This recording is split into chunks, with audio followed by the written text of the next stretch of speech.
Good morning friends. Solution गुरु tricky law channel में मैं advocate प्रतिज्ञा सिसोदिया आप सभी का बहुत बहुत स्वागत करती हूँ। और आज है 13 दिसंबर। आपके पास 4 दिन का टाइम बचा है सिर्फ।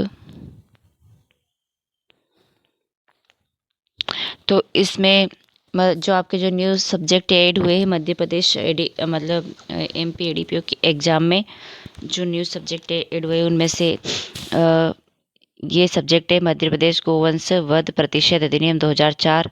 हम अभी इसको पढ़ने वाले हैं, ठीक है। तो मध्य प्रदेश गोवंश प्रतिषेध अधिनियम 2004 इस एक्ट का नाम है और इसका जो क्रमांक है 6 है, ठीक है। कि 6 नंबर का एक्ट है ये। और ये कब लागू हुआ तो 26 मार्च 2004 को राज्यपाल की अनुमति प्राप्त हुई। किसकी अनुमति प्राप्त हुई? गवर्नर की, ठीक है।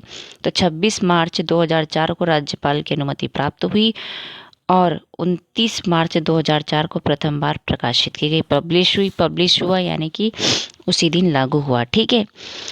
29/3/2004, ठीक है, उसको ये पब्लिश हुआ है ये एक्ट, मतलब कि लागू हुआ है 29 मार्च 2004, ये लागू होने की डेट है, ठीक है।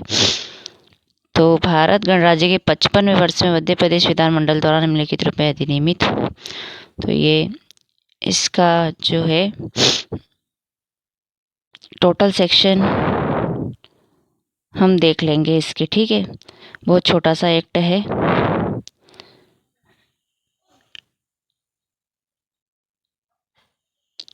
ये फटाफट से हम कर लेंगे इस एक्ट को। अभी 10 मिनट लगेंगे हमें इसे करने में।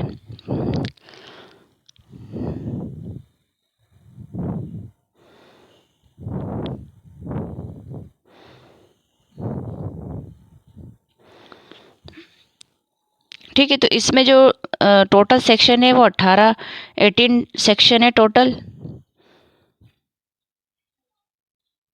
तो टोटल हम 18 सेक्शन ही देख लेते फटाफट से, ठीक है। जितना फास्ट में पढ़ाऊंगी इतना कोई नहीं पढ़ाएगा आपको। तो फटाफट से हम 18 सेक्शन देख लेते हैं, डेफिनेशन देख लेते हैं सबसे पहले। तो इसमें A नंबर में गोमांस की डेफिनेशंस दी गई है। क में गोमांस से अभिप्रेत है। चल हिंदी में ही करवा देते हैं क्योंकि इंग्लिश और हिंदी में ज़्यादा टाइम लगेगा। तो क में क्या है? गोमांस से अभिप्रेत है गोवंश जिसका इस वध इस अधिनियम के अधीन प्रतिषिद्ध किया गया है का मांस। बी में गोवंश से क्या मतलब है? बी कैसे याद रखेंगे? बी में क्या है? तो बी में बछड़े, गाय के बछड़े, ठीक है। बैल है, गाय के बछड़े गोवंश में। तो बी में क्या दिया है? गोवंश से अभिप्रेत है गाय, सांड, बैल और गाय के बछड़े। क्या कहता है? गाय, सांड, बैल और गाय के बछड़े, ठीक है। तो सी में सक्षम प्राधिकारी आ गया, ठीक है। तो सक्षम प्राधिकारी, तो ये तो वैसे हेडिंग याद रख लीजिए क्या होगा, ज़्यादा इसको रीड करने की ज़रूरत नहीं, आपको पता ही है सक्षम प्राधिकारी क्या होता है। डी में संस्था आ गई है, ठीक है। सक्षम प्राधिकारी सी में है, कंफ्यूज मत होना। सी में सक्षम प्राधिकारी है और संस्था जो है, ठीक है, वो डी में दी गई है संस्था। और ई में वध दिया हुआ है ई में, ठीक है।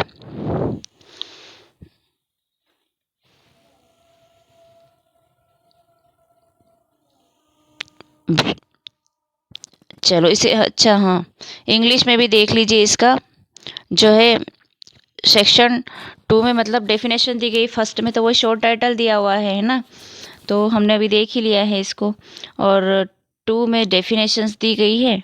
तो ए में बीफ आ गया, बी में काओ, प्रोगेंसी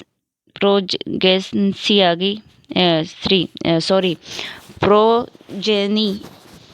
प्रोजेनी जो है काउ प्रोजेनी बी में आ गई। और सी में कंपटेंट अथॉरिटी आ गया।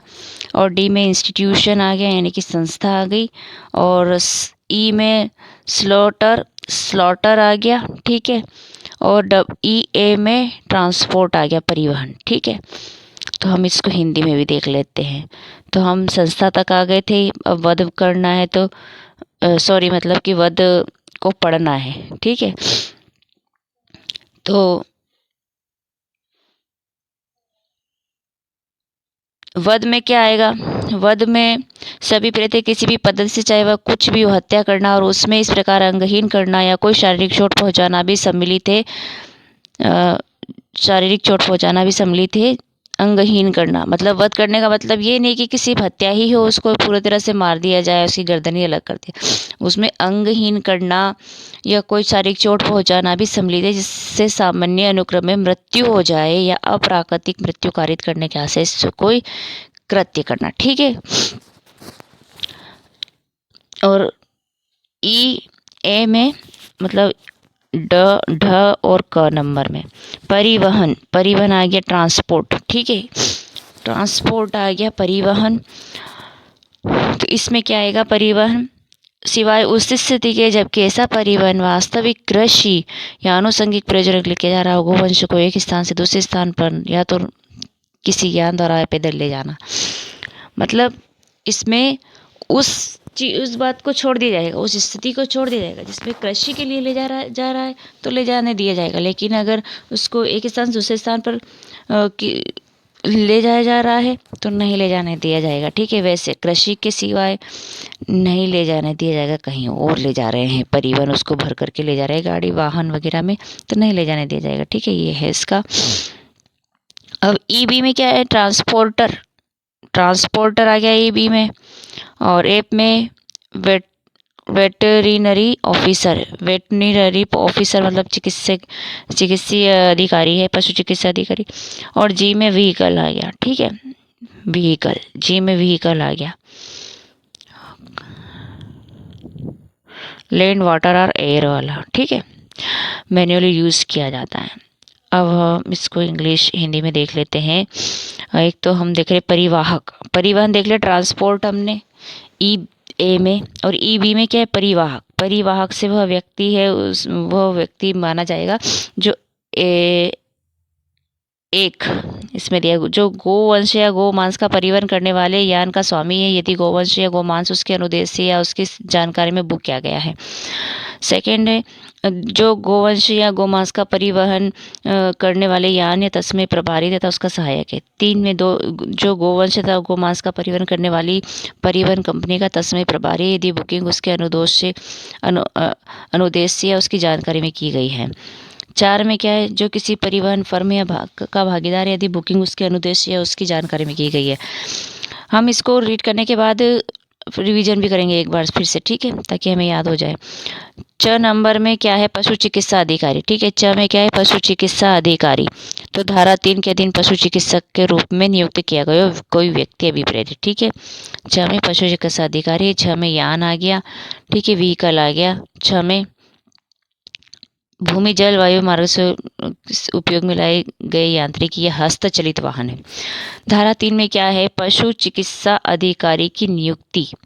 पशु चिकित्सा अधिकारी की नियुक्ति जो होती है वो होती है धारा 3 में। ठीक है, जो हमने अभी डेफिनेशंस में पढ़ा, च नंबर में दिया हुआ है 2 के च में। तो आयुक्त सह संचालक पशु चिकित्सा सेवाएं मध्य प्रदेश सामान्य या विशेष आदेश द्वारा इस अधिनियम के प्रयोजनों के लिए किसी व्यक्ति या व्यक्तियों के वर्ग को आदेश में निर्दिष्ट स्थानीय क्षेत्र के लिए पशु चिकित्सा अधिकारी के रूप में नियुक्त कर सकेगा। कौन करता है? आयुक्त सह संचालक। ठीक है, 4 में गोवंश के वध का प्रतिषेध। धारा 4 गोवंश के वध का प्रतिषेध, ये इंपॉर्टेंट सेक्शन है। ठीक है, तो धारा 4 में गोवंश के वध का प्रतिषेध है।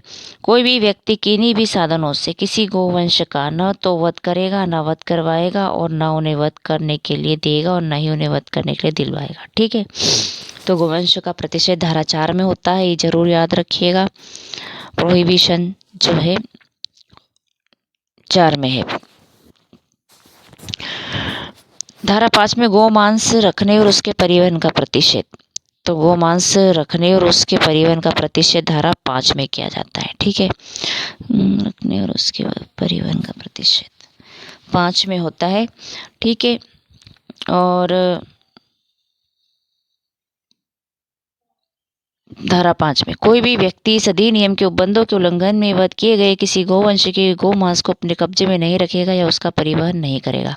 धारा 4 में आते हैं वध के लिए गोवंश के परिवहन पर प्रतिषेध। कोई भी व्यक्ति जिसमें परिवाहक भी सम्मिलित हैं किसी गोवंश का इस अधिनियम के उपबंधों के उल्लंघन में उसके वध के प्रयोजन के लिए यह जानते हुए कि उसका इस प्रकार वध किया जाएगा या उसके वध किए जाने की संभावना है, राज्य के भीतर या राज्य के बाहर स्वयं या अपने एजेंट नौकर द्वारा या उसके निमित्त कार्य करने वाले किसी अन्य व्यक्ति के द्वारा परिवहन नहीं करेगा या उसके परिवहन के लिए नहीं देगा, उसका परिवहन नहीं करवाएगा। ठीक है, तो वध के लिए गोवंश के परिवहन पर प्रतिषेध धारा 6 बताता है।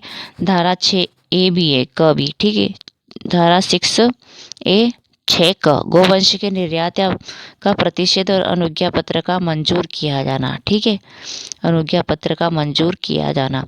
तो कोई भी व्यक्ति जिसमें परिवाहक भी सम्मिलित है किसी गोवंश का स्वयं या अपने एजेंट द्वारा नौकर या उसके किस निमित्त कार्य करने वाले किसी अन्य व्यक्ति के द्वारा उपधारा 2 में यथा उपबंधित अनुज्ञा पत्र के बिना राज्य के किसी स्थान से राज्य के बाहर के किसी स्थान को निर्यात नहीं करेगा या निर्यात नहीं करवाएगा। ठीक है, तो आज्ञा लेनी पड़ेगी, भाई कहीं ले जाना है, बाहर के स्टेट में ले जाना है, एक स्थान से दूसरे स्थान पर ले जाना है, तो क्या किया जाएगा? तो निर्यात करना है ना, तो क्या करना पड़ेगा? अनुज्ञा पत्र लेनी पड़ेगी। ठीक है, सेक्शन मतलब सब सेक्शन 2 में आते हैं। 6 का पहला हो गया, 6A का फर्स्ट, 6A का सेकंड देखते हैं। सक्षम प्राधिकारी ऐसी रीति में, सक्षम प्राधिकारी जो ऐसी रीति में विहित की जाए कृषि या डेयरी उद्योग के प्रयोजनों के लिए या किसी पशु मेले में भाग लेने के लिए और इसी प्रकार के प्रयोजनों के लिए जो वध के प्रयोजन से भिन्न हो, मतलब वध के प्रयोजन से नहीं ले जा रहे भाई, अच्छे काम के लिए ले जा रहे हैं, डेयरी के लिए ले जा रहे हैं, कृषि के लिए जा रहे हैं और मेले में ले जा रहे हैं पशुओं को, तो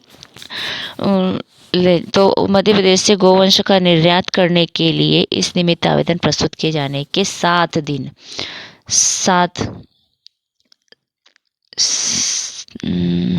इंग्लिश हिंदी दोनों, 7 दिन के भीतर अनुज्ञा पत्र मंजूर कर सकेगा कौन? सक्षम प्राधिकारी। ठीक है, अब तीसरा आता है इसका, उपधारा 2 के अधीन अनुज्ञा पत्र की वांछा करने वाला कोई व्यक्ति, इच्छा करने वाला जो सक्षम प्राधिकारी के आदेश से व्यथित है। अब सक्षम प्राधिकारी ने आदेश मतलब मंजूर नहीं किया, मतलब ऐसा आदेश कर दिया है, तो उससे वो पीड़ित है, व्यथित है। आदेश की प्राप्ति की तारीख से 30 दिन के भीतर संभागीय आयुक्तों का आवेदन कर सकेगा। तो संभागीय आयुक्तों का आवेदन करेगा। ठीक है, सक्षम प्राधिकारी के आदेश से व्यथित है तो वो क्या करेगा? संभागीय आयुक्तों को 30 दिन के अंदर आवेदन करेगा। संभागीय आयुक्त ऐसा आवेदन किया जाने पर किसी आदेश की शुद्धता, उसकी वैधता या औचित्य के बारे में, ठीक, कब करेगा? शुद्धता, उसकी वैधता या औचित्य के बारे में अपना समाधान करने के प्रयोजन के मामले के अभिलेख मंगा सकेगा, तो रिकॉर्ड मंगाएगा, उनका परीक्षण करेगा। ठीक है, तो ऐसा आदेश पारित कर सकेगा जो न्याय संगत और उचित समझे। ठीक है, इस और संभागीय आयुक्त द्वारा पारित आदेश अंतिम होगा, किसी सिविल न्यायालय में प्रश्नगत नहीं किया जाएगा। मतलब संभागीय आयुक्त ने कोई आदेश कर दिया है तो वो फाइनल है, अब उसे सिविल कोर्ट में, उसके लिए सिविल कोर्ट में नहीं जाया जा सकता। ठीक है, तो उसे प्रश्नगत नहीं किया जाएगा। 6B में आते हैं अब हम। 6B में मध्य प्रदेश से होकर गोवंश के परिवहन का प्रतिषेध और अभिवहन अनुज्ञा पत्र का दिया जाना। तो कोई भी व्यक्ति जिसमें परिवाहक भी सम्मिलित है मध्य प्रदेश राज्य से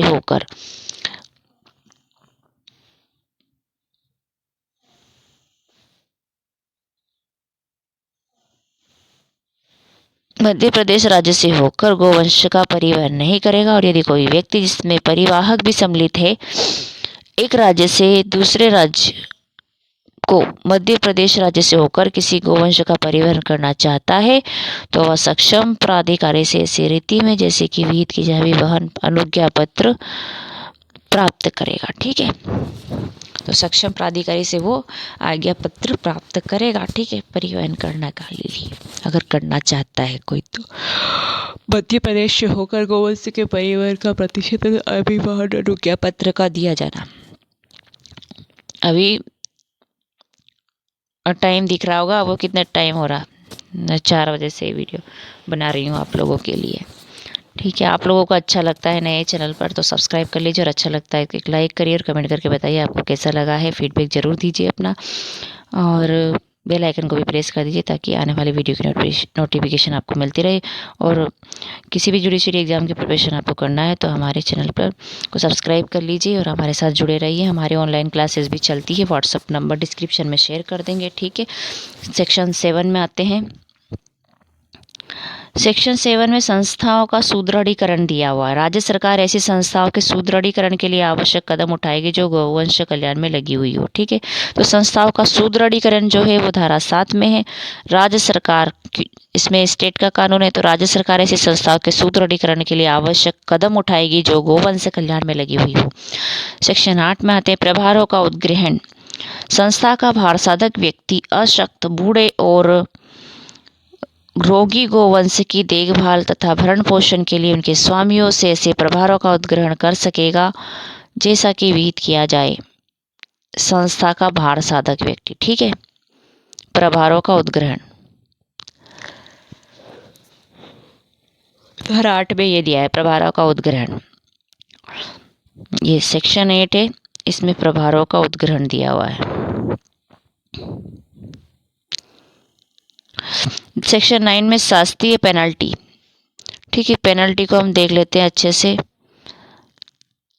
2 क्लोज दिए हुए, मतलब सब सेक्शन 2 दिए। सेक्शन 9 में शास्तीय पेनल्टी है, तो 9 का पहला देखते हैं। जो कोई धारा 4 के उपबंधों का उल्लंघन करेगा या उल्लंघन का प्रयास करेगा या उसका दुष्प्रेरण करेगा, वह कारावास से जो 1 वर्ष से कम का नहीं होगा।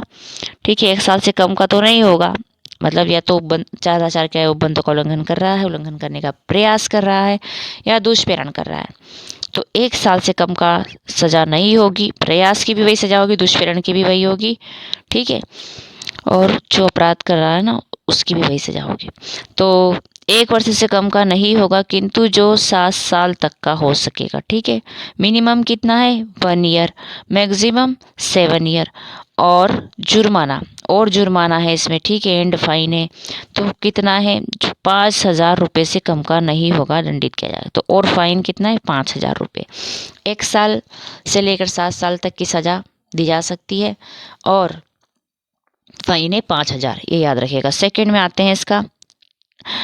9 का पहला हो गया, 9 का सेकंड देखते हैं। जो कोई धारा 5, 6, 6 6 बी के उपबंधों का उल्लंघन करेगा, उल्लंघन का प्रयास करेगा, उसका दुष्प्रेरण करेगा, वह कारावास से जो 6 माह से कम का नहीं होगा किंतु 3 वर्ष तक का हो सकेगा, और जुर्माने से और एंड फाइन है इसमें भी, और जुर्माने से जो 5,000। तो जुर्माना तो सेम ही है, लेकिन कितना होगा, मिनिमम 6 महीना होगा और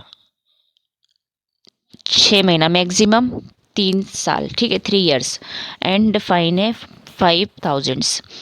अब सेक्शन 10 में आते हैं। सेक्शन 10(11). सेक्शन 10 में अपराध संज्ञेय तथा अजमानती होना। तो अपराध कैसे हुए, अपराधों का संज्ञेय और तथा अजमानती होना। तो नॉन मतलब कॉग्निजेबल एंड नॉन बेलेबल। ठीक है, तो इसमें बेल नहीं मिलेगी। संज्ञेय और अजमानती अपराध 10 में बताए गए हैं। अपराध कैसे होंगे, कॉग्निजेबल एंड नॉन बेलेबल, संज्ञेय तथा अजमानती। तो सीआरपीसी में अंतर्दृष्टि किसी बात के होते हुए भी इस अधिनियम के अधीन समस्त अपराध संज्ञेय तथा अजमानती होंगे, ये सेक्शन 10 बताता है। धारा 11 में आते प्रवेश, निरीक्षण, तलाशी तथा अभिग्रहण की शक्ति। प्रवेश, निरीक्षण, तलाशी तथा अभिग्रहण की शक्ति किसको है, इसमें देखते हैं। इसका पहला देखते हैं, 11 का पहला देखते हैं। इस अधिनियम के उपबंधों को प्रवर्तित करने के प्रयोजन के लिए सक्षम प्राधिकारी को या सक्षम प्राधिकारी द्वारा इस निमित्त लिखित में प्राधिकृत किसी भी व्यक्ति को अपनी अधिकारिता की स्थानीय सीमाओं के भीतर के किसी भी ऐसे परिसर में जिसके की संबंध में उसके पास यह विश्वास करने का कारण हो कि वहाँ इस अधिनियम के अधीन कोई अपराध किया गया है, किया जा रहा है या किए जाने की संभावना है, प्रवेश करने तथा उसका निरीक्षण करने की शक्ति होगी और वह आवश्यक कार्यवाही करेगा। ठीक है, तो धारा 11 का पहला हो गया प्रवेश, निरीक्षण, तलाशी तथा अभिग्रहण की शक्ति सक्षम प्राधिकारी की। ठीक है, सेक्शन 11 के सब सेक्शन 2 में आते हैं। तो प्रत्येक व्यक्ति जो धारा 1 में निर्दिष्ट की गई किसी परिसर पर अधिभोग रखता हो, सक्षम प्राधिकारियों द्वारा लिखित, सक्षम प्राधिकारी को देखा है, सक्षम प्राधिकारी द्वारा लिखित में प्राधिकृत किसी व्यक्ति को, लिखित में ऑथोराइज किया हो सक्षम प्राधिकारी ने किसी व्यक्ति को, तो उस व्यक्ति को उस परिसर में ऐसा प्रवेश करने हेतु अनुज्ञात करेगा जैसा कि वह पूर्वोक्त प्रयोजन के लिए अपेक्षित करे, और यथास्थिति वह सक्षम प्राधिकारी द्वारा प्राधिकृत व्यक्ति द्वारा उससे पूछे गए किसी भी प्रश्न का उत्तर अपने सर्वोत्तम ज्ञान और विश्वास के अनुसार देगा। 11 के तीसरे में आते हैं हेड कांस्टेबल की पद श्रेणी से अनिम्न पद श्रेणी का कोई पुलिस अधिकारी है सक्षम प्राधिकारी द्वारा इस निमित्त प्राधिकृत कोई व्यक्ति, मतलब हेड कांस्टेबल की रैंक का होना चाहिए, पुलिस ऑफिसर है तो ऐसा कोई पुलिस अधिकारी है सक्षम प्राधिकारी द्वारा इस निमित्त प्राधिकृत कोई व्यक्ति। धारा 4, 5, 6, 6क और 6b के उपबंधों का अनुपालन, 4, 5, 6, 6क और 6b के उपबंधों का अनुपालन सुनिश्चित करने की दृष्टि से या स्वयं का समाधान करने की दृष्टि से कि उक्त धाराओं के उपबंधों का अनुपालन किया गया है। क नंबर गोवंश या गोमांस के निर्यात के लिए उपयोग में लाए गए अथवा उपयोग में लाए जाने के लिए आश्रित किसी यान को रोक सकेगा, उसमें प्रवेश कर सकेगा और उसकी तलाशी ले सकेगा। ठीक है, हेड कांस्टेबल यह सक्षम प्राधिकारी द्वारा निमित्त प्राधिकृत कोई व्यक्ति। ठीक है, और बी में ऐसे गोवंश का जिसके संबंध में यह संदेह हो कि धारा 4, 5, 6, 6 का और 6b के किसी उपबंध का उल्लंघन किया गया है या किया जा रहा है, किया जाने वाला है, उस यान सहित तो जिसमें ऐसा गोवंश या गोमांस पाया जाता है अभिग्रहण कर सकेगा। ठीक है, अभिग्रहण कर सकेगा या उसके अभिग्रहण को प्राधिकृत कर सकेगा, और उसके पश्चात इस प्रकार अभिग्रहित किए गए गोवंश और यान को विचारण के लंबित रहने तक किसी न्यायालय में पेश करने और उसकी सुरक्षित अभिरक्षा सुनिश्चित करने के लिए समस्त उपाय कर सकेगा, तो उपाय किया जाना प्राधिकृत कर सकेगा। ठीक है, चौथा है 11 का चौथा सब सेक्शन है 4 नंबर का तलाशी और अभिग्रहण से संबंधित CRPC की धारा 100 के उपबंध जहां तक हो सके इस धारा के अधीन तलाशी और अभिग्रहण को लागू होंगे। ठीक है, उसमें सेक्शन 100 में दिया हुआ है तलाशी के बारे में, जो है तलाशी और वारंट, सर्च वारंट और वो जो उसमें दिए हुए हैं ना 100 में, उसके अकॉर्डिंग वही लागू होंगे। ठीक है, उपबंध जो है 100 के वो लागू होंगे इसमें तलाशी अभिग्रहण से संबंधित। 5वां है 4, 5, 6, 6 का और 6b के किसी उल्लंघन की दशा में पुलिस किसी यान, गोवंश और गोमांस को अभिग्रहित करने के लिए सशक्त होगी, और जिला मजिस्ट्रेट ऐसे यानों, गोवंश और गोमांस का ऐसी रीति में अभिग्रहण कर सकेगा जैसे कि विहित की जाए। धारा 11 क अधिहरण के आदेश के विरुद्ध अपील। पहला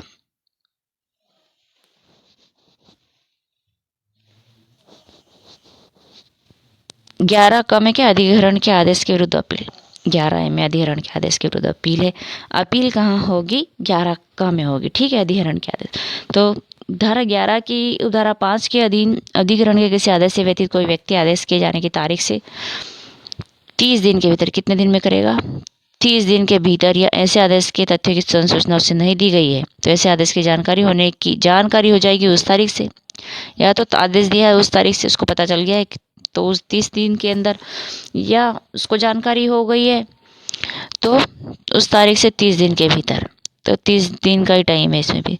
संभागीय आयुक्त जो इसके पश्चात अपील प्राधिकारी के नाम से विनिर्दिष्ट है। ठीक है, सब जो संभागीय आयुक्त है फिर वो अपील अधिकारी बन जाता है। तो लिखित में अधिग्रहण के आदेश की प्रमाणित प्रति सहित जिसके साथ ऐसी फीस दी जाएगी और ऐसी रीति में दी होगी जैसे कि विहित की जाए अपील कर सकेगा, तो अपील कहाँ होगी, संभागीय आयुक्त को। ठीक है, स्पष्टीकरण इस धारा में निर्दिष्ट 30 दिन की काल अवधि की संगणना करने में समय अपवर्जित किया जाएगा जो अधिग्रहण के आदेश की प्रमाणित प्रति अभी प्राप्त करने के लिए अपेक्षित रहा हो। ठीक है, अब 11A का सेकंड देखते हैं।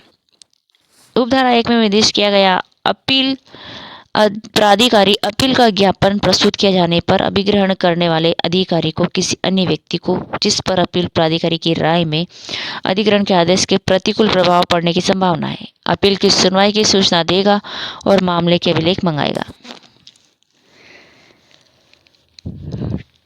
अपील परंतु अपील की कोई औपचारिक सूचना अपीलार्थी को, अभिग्रहण करने वाले अधिकारी को किसी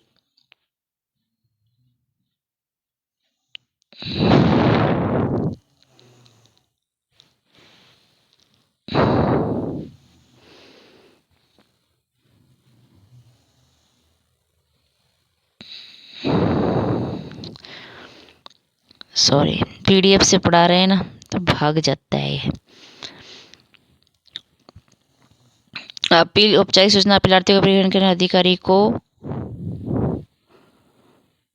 इंग्लिश अन्य व्यक्ति को जिसका पूर्वोक्त अनुसार प्रतिकूलता प्रभावित होना संभाव्य दी जाना आवश्यक नहीं होगी, जिस अपील की सुनवाई की तारीख अपील प्राधिकारी द्वारा किसी अन्य रीति में सूचित की जा सकती हो। तीसरा, इसका अपील प्राधिकारी अपील किए जाने की सूचना जिला कलेक्टर को लिखित में भेजेगा। ठीक है, तो अपील प्राधिकारी क्या करेगा, अपील किए जाने की सूचना जिला कलेक्टर को लिखित में भेजेगा। तीसरा नंबर का है ये, ठीक है, ये याद रखिएगा, ये इंपॉर्टेंट है, पूछा जा सकता है। 4 नंबर है, अपील प्राधिकारी अधिकरण के विषय वस्तु की अभिरक्षा, कस्टडी या उसका व्यय यदि डिस्पोजल करना आवश्यक हो तो अंतरिम स्वरूप से ऐसे आदेश पारित कर सकेगा जैसा कि उसे मामले की परिस्थितियों में न्याय संगत या उचित प्रतीत होता हो। 5वां, अपील प्राधिकारी मामले की प्रकृति या उसे अंतर्गत जटिलता को ध्यान में रखते हुए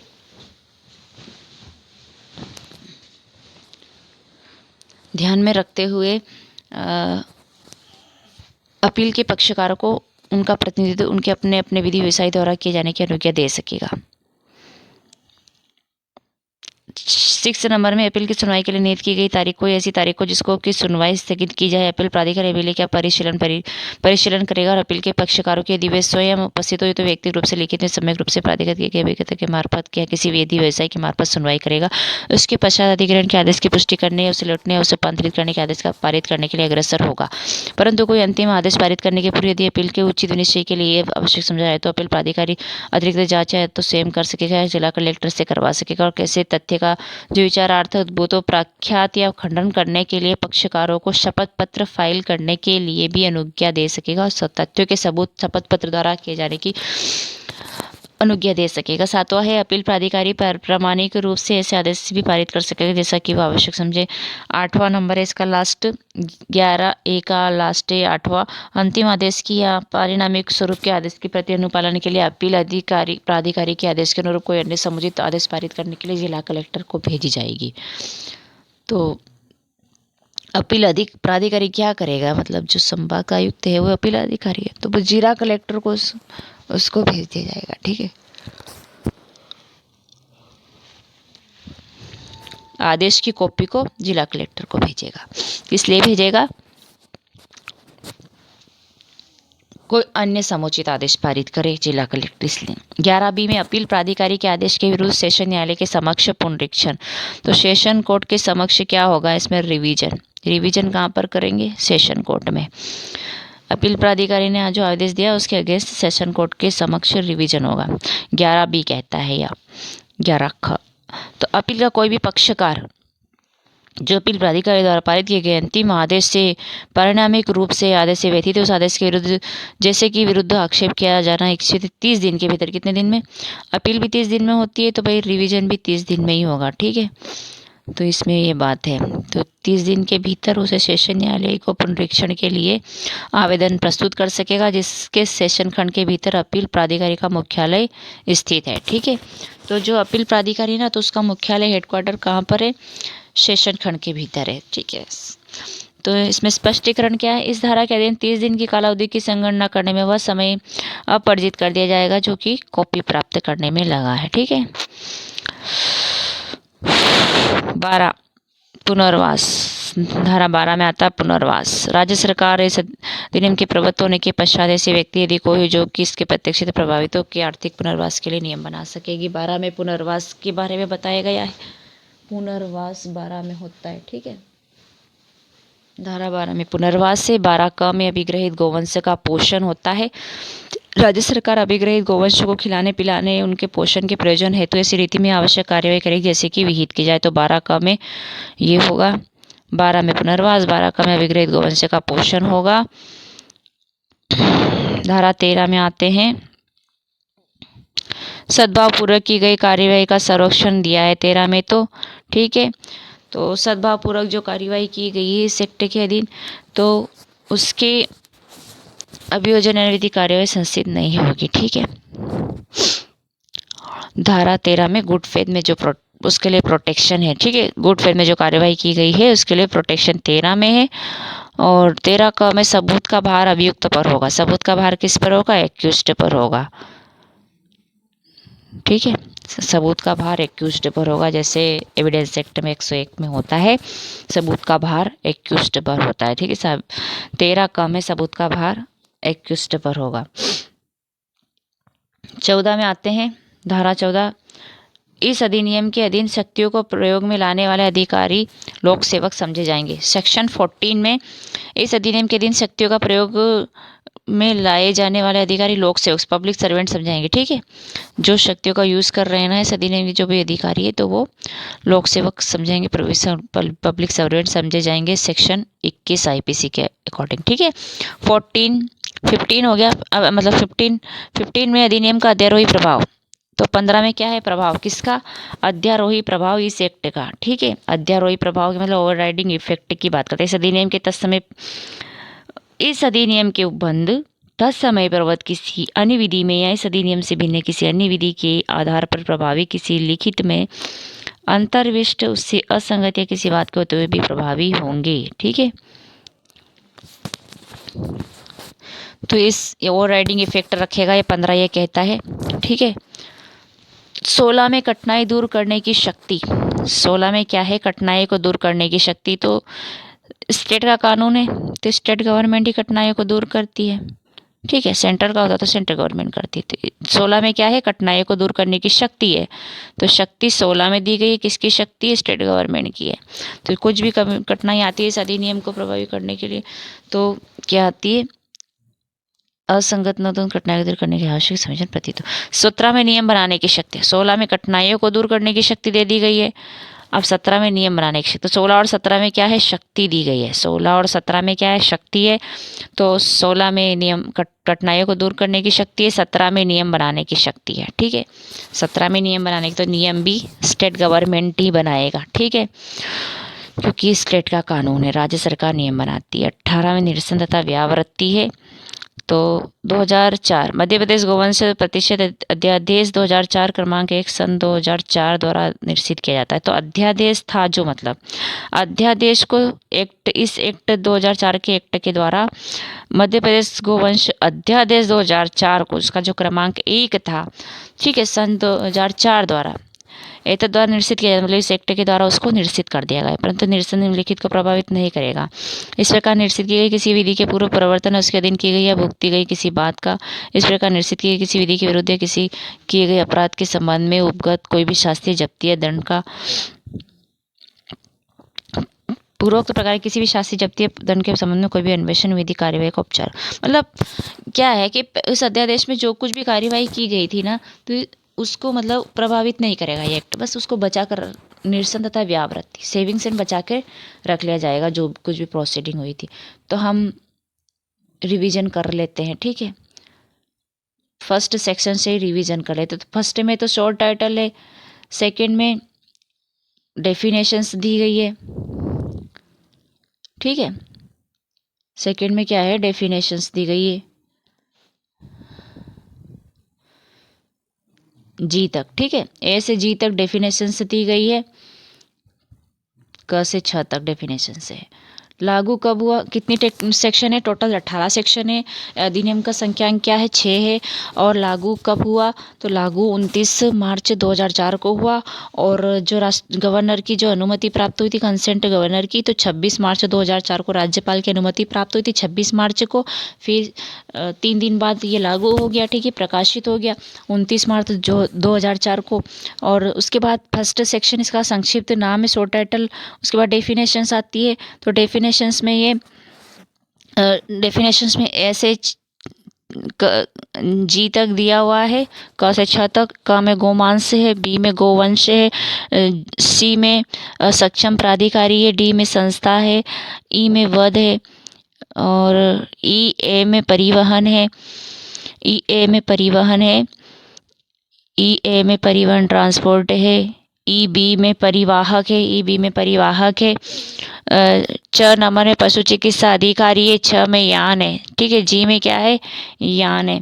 तीसरा है सेक्शन 3 में पशु चिकित्सा अधिकारी की नियुक्ति होती है और कौन करता है, आयुक्त संचालक। धारा 4 में गोवंश वध का प्रतिषेध किया गया है, धारा 4 में गोवंश के वध का प्रतिषेध है। धारा 5 गोमांस रखने और उसके परिवहन का प्रतिषेध है। धारा 6 में वध के लिए गोवंश के परिवहन पर प्रतिषेध है। धारा 6 क में गोवंश के निर्यात का प्रतिषेध और अनुज्ञा पत्र का मंजूर किया जाना है। 6 क में क्या है, गोवंश के निर्यात का प्रतिषेध और अनुज्ञा पत्र का मंजूर किया जाना है। धारा 6 बी में आते हैं। धारा 6 बी में मध्य प्रदेश से होकर गोवंश के परिवहन का प्रतिषेध और अभिवहन अनुज्ञा पत्र का दिया जाना है। मध्य प्रदेश से होकर गोवंश के परिवहन का प्रतिषेध और अभिवहन अनुज्ञा पत्र का दिया जाना धारा 6 बी में है।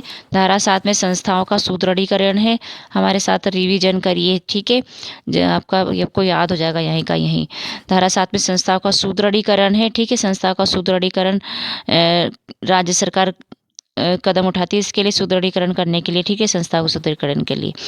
धारा 7 में संस्था का सुदृढ़ीकरण है। 8 में प्रभारों का उद्ग्रहण है। धारा 8 में प्रभारों का उद्ग्रहण है। धारा 9 में शास्ति है।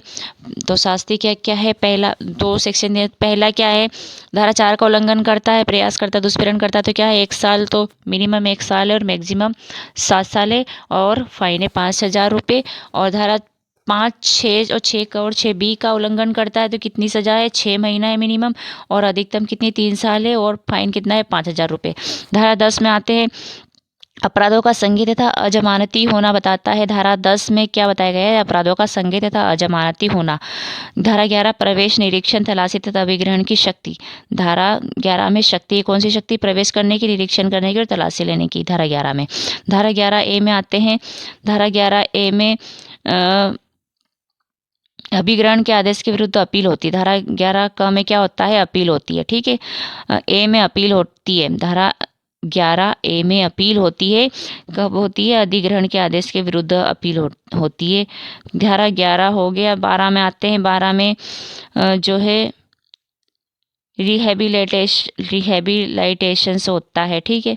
धारा 12 में पुनर्वास होता है। 12 क में अभिग्रहित गोवंश का पोषण किया जाता है। 12 का में क्या होता है, अभिग्रहित गोवंश का पोषण होता है। 13 में, धारा 13 में सद्भावपूर्वक की गई कार्यवाही का संरक्षण है, प्रोटेक्शन जो है, गुड फेथ में कार्यवाही की गई उसका प्रोटेक्शन 13 में है। 13 का में सबूत का भार अभियुक्त पर हो गया। धारा 13 का ये बताता है कि सबूत का भार अभियुक्त पर होगा, एक्यूज्ड पर। धारा 13 ए एक्यूज्ड पर जो है सबूत का भार होगा, ठीक है, बर्डन ऑफ प्रूफ। 14 में आते हैं। सेक्शन 14 धारा 14 इस अधिनियम के अधीन शक्तियों के प्रयोग में लाए जाने वाले अधिकारी लोक सेवक समझे जाएंगे तो पब्लिक सर्वेंट होंगे। धारा 14 में बताया गया है। सेक्शन 14 में 15 में अधिनियम का अध्यारोही प्रभाव। सेक्शन 15 में धारा 15 अधिनियम का अध्यारोही प्रभाव होगा, इस बारे में बात करता है। 15 16 में कठिनाइयों को दूर करने की शक्ति है, राज्य सरकार की है। और 17 में नियम बनाने की शक्ति है, ये भी राज्य सरकार की है। 18 में निरसन तथा व्यावृत्तियाँ हैं। तो अध्यादेश 2004 को निरसित कर दिया गया इस एक्ट के द्वारा, ठीक है। उसका अधिनियम संख्या 1 था, मतलब उसका जो था क्रमांक 1 था। अब इसका जो एक्ट है इसका अधिनियम संख्या क्या है, 6 है।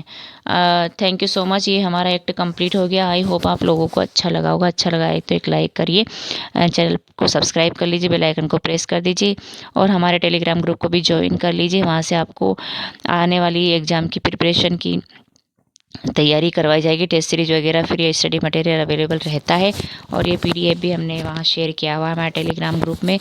आपको ये पीडीएफ भी प्राप्त हो सकता है और इसकी आपको ज़रूरत तो लगेगी नहीं, अच्छे से हमने कवर करवा दिया, रिवीजन भी करवा दिया है। Thank you so much. आप सभी को बहुत बहुत शुभकामनाएँ। आप सभी अपने एग्ज़ाम अच्छे से दीजिए, कॉन्फिडेंस के साथ दीजिए और अपने गोल को अचीव करिए, एग्ज़ाम सक्सेस करिए। Thank you so much, best of luck. मिलते हैं नेक्स्ट वीडियो में, तब तक के लिए टेक केयर, बाय बाय।